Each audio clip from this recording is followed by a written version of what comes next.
నమ్మకం ఉంది కదమ్మా, అందుకే ఇస్తామని వచ్చినాం.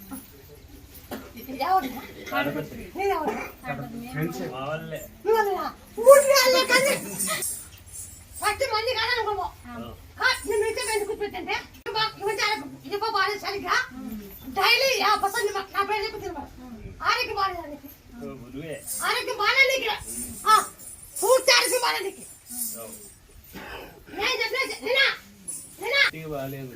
రోజు నా పేరు చెప్పి ఆ పసంది నింపడుతున్నాం. నీకేమలేదు ఇది జాబులు ఇప్పిస్తాను. 10 మంది కాదు మనం అనుకోనుకో, జరిగి అనుకో, నేను పట్టుకుంటా, జడ్లే అనుకో, నువ్వు నన్ను పట్టుకోవచ్చు. ఆయన పట్టుకున్నాను అయితే ఛాలెంజ్ చేస్తున్నావు. ఛాలెంజ్ అయితే నీతో అయితే ఛాలెంజ్ చేస్తున్నావు. 23